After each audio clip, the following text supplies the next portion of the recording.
Oh, it's action figure time here at Total Toy Recon. That's right. I'm back. I'm Bob, and I'm going to be reviewing the Diamond Select Toys Lord of the Rings Deluxe action figure Nazgul or Ringwraith. Up to you. It's your preference. But he comes with a Sauron Build-A-Figure piece. So we're going to flip him over here. So this is from Series 1. As you can see, we have Frodo in that line. And we also have the Nazgul. So I do have the Frodo here. We'll review him separately. But as you can see here, you can see this one a little bit better. He does have a bigger hunk of Sauron. So as you can see, he's towering over here. Like, look at this thing. So we're going to open up the Nazgul today. It looks like he may have like the hips of Sauron. So we're going to open this up. And this is, of course, always insanely painful for me. But I'm going to just show you now. I got a razor blade here. It's you know what? This isn't as bad. Usually Diamond Select action figures, they come in those, you have to rip it out. But this is actually, we can be a little bit more gentle here, which is kind of nice for a change. So we're going to slide this out, see what we got. I love the Middle Earth. Let's talk about some packaging. It's very cool. You can see this awesome blue map of Middle Earth. Got the Shire there. We've got everything labeled, so that's nice. Does that slide out? You could slide it out. You could cut it free, but it's something to do. I like the window box, which is perfect for if you're an in-the-box collector. But, you know, toys need to breathe. They need to get out. So we're going to put that to the side here. Yeah, it looks like the Nazgul comes with the hips of Lord Sauron. It's a big piece. So we do have some nice little things here. Not too much to cut free. Usually Diamond Select Toys figures, we have a lot to cut loose. And I like to tell a story. And you can watch the review. We did, I think, 18 of the Ghostbusters from Diamond Select. And we pre-cut everything out of the pack. We had to. It was already a 3-hour review. And we had to cut everything out of there because it was just so much to do. And we built the rooftop. So, I mean, it was kind of a retro review because all the stuff was out, but we'll do the weapons here. Nice sword. I'm guessing due to the size of the sword. See, there's no instructions. So is this, I'm guessing that this here is the Nazgul sword. And then this is Sauron's sword, which I'm sure has a name, and I feel terrible. I probably should know that. So, being that this comes with the blade that stabs Frodo, I'm guessing that this is the Witch King. See? So you could buy the 9. You could buy 9 of these bad boys, but then you'd end up with 9 of these pieces. Look at that ball joint. Oh man.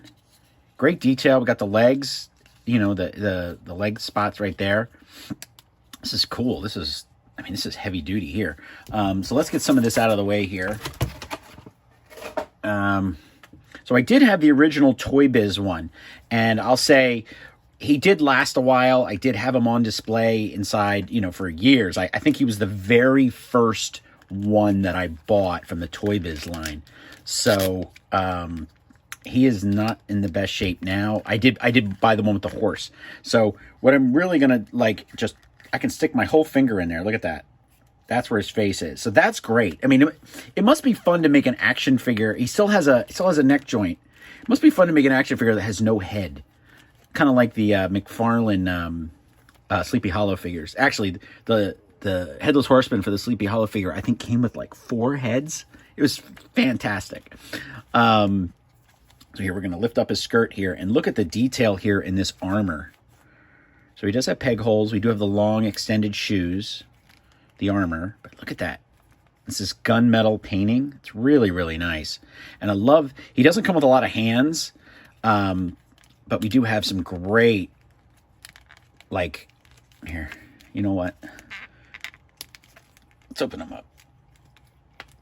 So there we go. I believe I can fly. And I'm going to lower the camera here a bit. So as you can see, he can stand on his own. He doesn't even, and look, this foot's not even in the greatest position to stand. So we've got some great, look at that articulation here in the finger and the detail. You can move that up if you want to. nice arm joints here, so we can turn this around. Oh, and this piece here is loose. This piece here to hide the joint.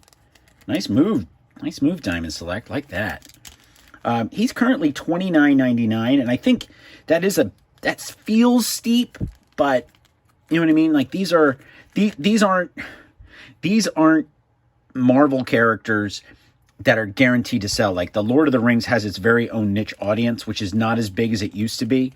I think it was at the height of it when it was crazy. I don't even think the Toy Biz figures sold that well. It's a very different audience. So I think this is more for a more modern collector who maybe missed out on the Toy Biz line.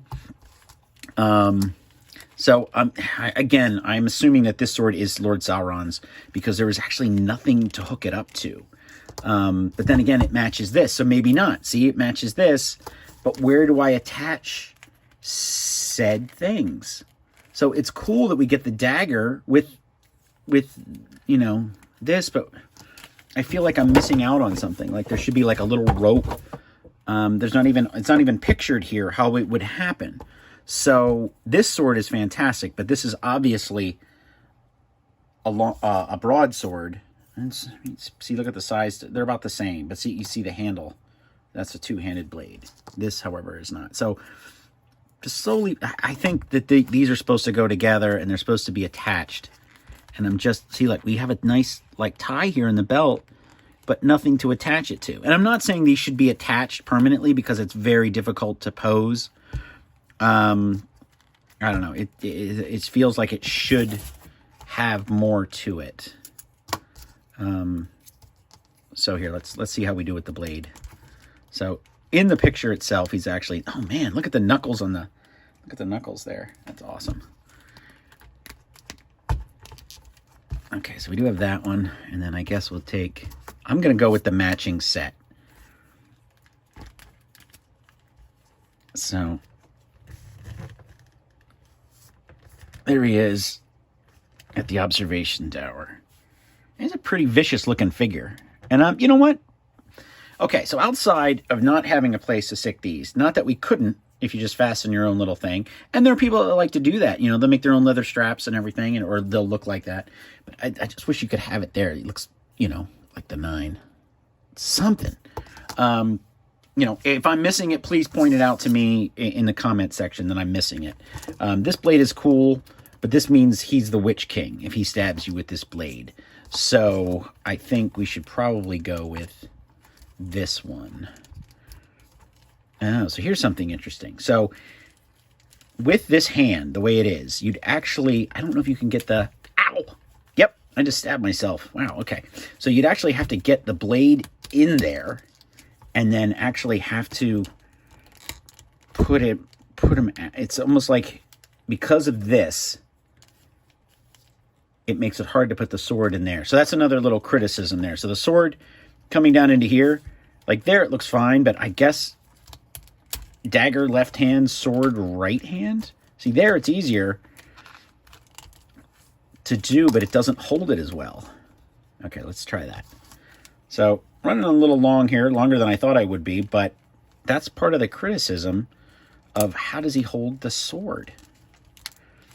And you should be able to move this. As cool as this is, and granted, he should be posed more than he probably will be played with because of the price of the figure and the audience in which it's for, you should still be able to do the sword straight through that it doesn't interfere. So, or, see, like, how can you, it doesn't look right.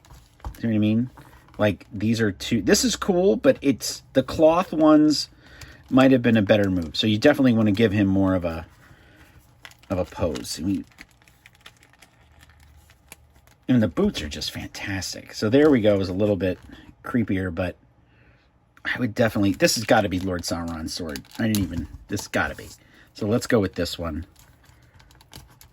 And we get that in there.